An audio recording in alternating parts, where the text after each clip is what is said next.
पहले एक जरूरी खबर आपको बता देते हैं। Bharat US trade deal done होने के बाद कॉमर्स मिनिस्टर पीयूष गोयल ने बात की हमारी संवाददाता सुमिता करीर से। चलिए आपको भी सुनवाते हैं।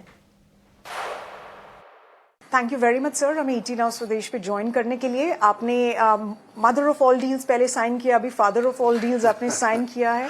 एंड आपने पिछले एक साल में काफी अग्रीमेंट साइन किए हैं, चाहे वो ईयू के साथ हो, एफ्टा कंट्रीज के साथ हो, ओमान के साथ हो या फिर न्यूजीलैंड के साथ हो। आप हमें यूनाइटेड किंगडम के साथ डेफिनेटली। सर हमें इस अग्रीमेंट के बारे में आप बताएं। यूनाइटेड स्टेट्स के साथ जो फ्री ट्रेड हमारा बीटीए हो रहा है, उसका जो इंटरिम अभी अग्रीमेंट पे एक फ्रेमवर्क बना है, किस तरह की नेगोशिएशंस थी और क्या हुआ ये पिछले कुछ एक महीने में कि इतना फास्ट ट्रैक हो गई हैं negotiations? What really worked for us? Bharat और यूनाइटेड स्टेट्स ऑफ अमेरिका मित्र देश है। हमारी साझेदारी बहुत स्ट्रेटेजिक है, बहुत कई विषयों पर है। डिफेंस पे हमारी पार्टनरशिप है, टेक्नोलॉजी पार्टनरशिप है, क्रिटिकल मिनरल्स पार्टनरशिप है। एक प्रकार से बहुमुखी साझेदारी है। ऐसे में व्यापार भी बढ़े, निवेश भी बढ़े, एक स्टेबिलिटी हो, पॉलिसी में सर्टेनिटी हो, जिससे लोगों को व्यापार करना सुगम हो, निवेशकों को कॉन्फिडेंस हो कि हमारा इन्वेस्टमेंट सेफ है। इन सब चीज़ों को मद्देनजर रखते लगभग फरवरी पिछले वर्ष माननीय प्रधानमंत्री नरेंद्र मोदी जी और प्रेसिडेंट डोनाल्ड ट्रंप ने तय किया कि एक बायलैटरल ट्रेड एग्रीमेंट हो दोनों देशों के बीच। उसका पहला ट्रांच फॉल 2025 तक तय होना था। 2 महीने ज़्यादा लग गए, लेकिन एक अच्छा बड़ा ही मजबूत करार समझौता दोनों देशों के बीच में हुआ है।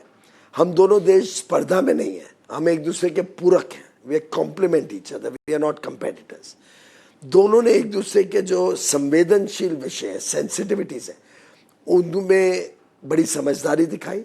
जैसे हमारे किसानी क्षेत्र के कई सारे ऐसे वस्तु हैं जो हम खोल नहीं सकते। हमारे किसानों को संरक्षण चाहिए, संरक्षित रखना है हमें।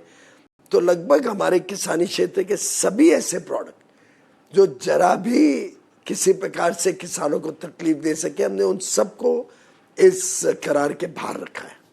तो किसान भी संतुष्ट है, सुरक्षित है, व्यापार के लिए अपार संभावनाएं खुली है। हमारा रेसिप्रोकल टैरिफ अब 18% हो गया है, जो हमारे स्पर्धा में जो देश है उनसे कम है, जो डेवलपिंग विकासशील देश हमारे साथ स्पर्धा करते हैं। हमें कई चीज़ें ज़ीरो रेसिप्रोकल टैरिफ पर भी मिली हैं, जिसमें हम काफ़ी बड़े पैमाने पे व्यापार बढ़ा सकते हैं अमेरिका के साथ।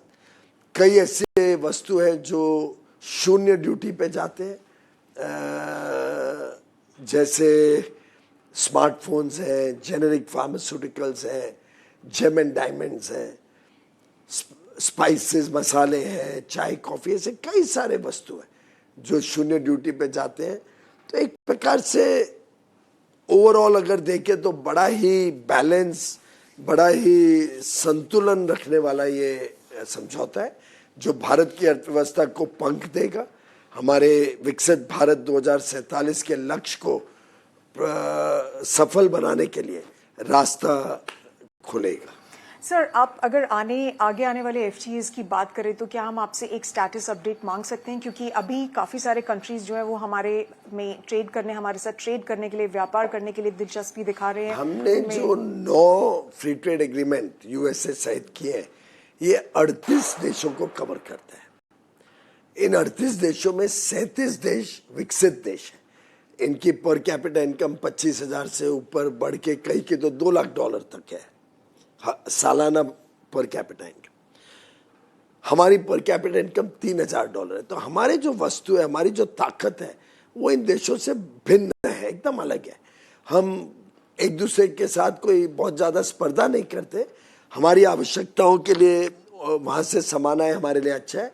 हम जो सामान उनको भेजते हैं वो वहाँ पे बन ही नहीं सकता जिस कीमत में और जिस गुणवत्ता से भारत में बन।